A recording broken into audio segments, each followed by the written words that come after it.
여러분, 오늘 들려드릴 이야기는 제가 직접 목격한 실화입니다. 혹시 여러분도 자식 때문에 가슴이 미어진 적이 있으신가요? 서울 변두리 재래시장 새벽 5시부터 밤 9시까지 50년간 시장 한켠에서 야채를 팔며 두 아들을 키워낸 한 어머니의 이야기입니다. 그런데 그 아들이 어머니가 가장 아끼던 것을 훔쳐갔다면 어떨까요? 이순옥 할머니 올해 72세입니다. 아이고 무 한 단에 3,000원이에요. 시금치도 싱싱해요. 할머니의 하루는 새벽 4시 30분에 시작됩니다. 도매시장에서 그날 팔 야채를 떼어오죠. 무거운 상자들을 끌고 시장 2번 구역 모퉁이. 그곳이 할머니의 전부였습니다. 큰아들 민수는 45살 작은 건설회사에서 일했지만 코로나 이후 일이 줄어 요즘은 일용직으로 전전하고 있었어요. 둘째 민호는 42살 치킨집을 운영하다 망해서 지금은 배달 일을 하고 있습니다. 두 아들 모두 결혼해서 나갔지만 사실 할머니에게 찾아오는 건 돈이 필요할 때뿐이었어요. 엄마 애들 학원비가, 엄마 월세가 밀려서. 할머니는 늘 그래 하며 쪽방에서 모은 돈을 꺼내주곤 했습니다. 그런 할머니에게 유일한 재산이 있었으니 바로 30평 남짓한 낡은 단독주택이었어요. 남편이 젊어서 벽돌 일을 하며 피땀으로 마련한 그 집. 그런데 3개월 전부터 할머니에게 이상한 일들이 일어나기 시작했어요. 내가 뭘 하려고 했더라. 여기가 우리 집 맞나?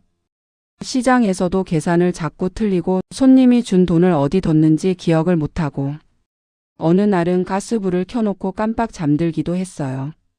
큰아들 민수가 걱정돼서 병원에 모시고 갔더니 의사가 말했습니다.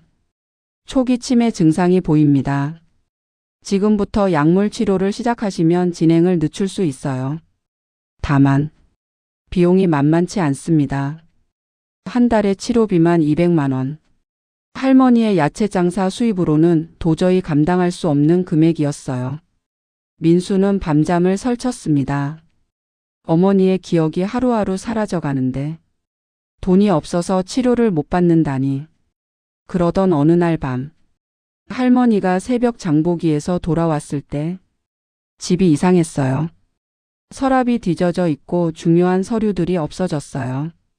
그 중에서도 가장 소중한 집문서가 사라졌습니다. 민수야, 민수야. 전화를 걸어도 받지 않아요. 둘째 민호에게 전화했더니 형이 뭐라고 그러는데? 엄마 집을 팔았다고 하던데요. 할머니는 주저앉았습니다. 50년을 함께 한 집. 남편과의 추억이 깃든 그 집을 아들이 몰래 팔아버렸다니. 이웃들이 수군거렸어요. 아이고 순옥이 아들이 그럴 줄이야. 자식이 부모 집을 몰래 팔다니. 할머니는 며칠 동안 밥도 못 넘겼습니다. 시장에 나가서도 멍하니 있기만 했어요. 내가 뭘 잘못했을까? 뭘 그렇게 잘못했을까? 한 달이 지났어도 민수는 나타나지 않았어요. 집주인이 나와서 말했습니다. 다음 달까지만 더 있으세요. 새 주인이 들어와야 하거든요. 할머니는 갈 곳이 없었어요. 둘째 민호는 자기 형편도 어려워서 어머니를 모실 수가 없었고 엄마 죄송해요. 저희 집도 전세인데 보증금 빼달라고 해서 이사 준비하고 있어요. 할머니는 작은 고시원을 알아봤어요. 보증금 300만 원, 월 50만 원.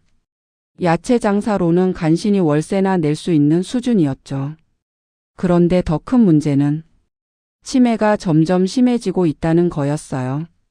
어제 일을 기억 못하고 같은 말을 계속 반복하고 시장에서 길을 잃고 헤맨 적도 있었습니다.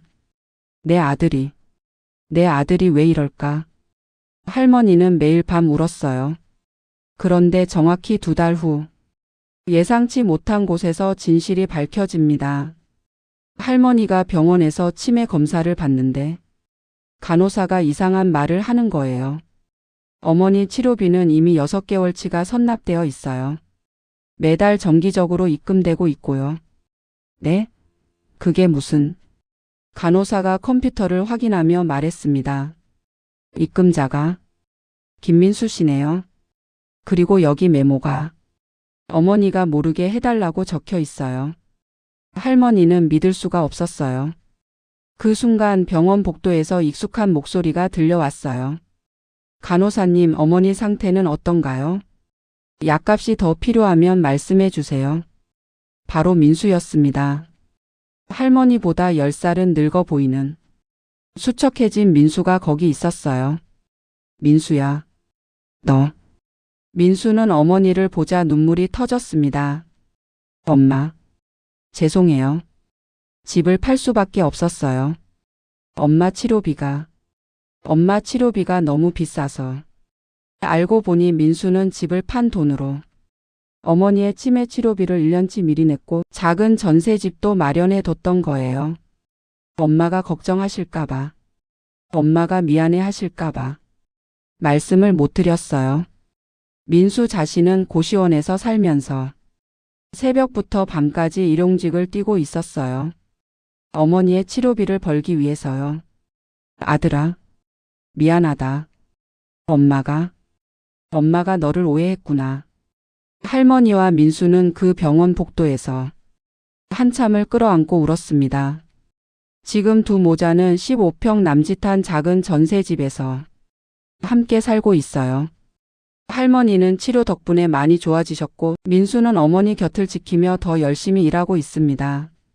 사랑한다는 건 때로는 오해받는 걸 감수하는 거더라고요. 그 집문서 안에는 단순한 재산이 아니라 아들의 마음이 들어 있었던 거죠. 여러분도 혹시 사랑하는 사람을 오해하고 계시지는 않나요? 진짜 사랑은 보이지 않는 곳에서 조용히 빛나고 있는지도 모릅니다. 오늘의 이야기가 여러분 마음에 작은 위로가 되었기를 바랍니다.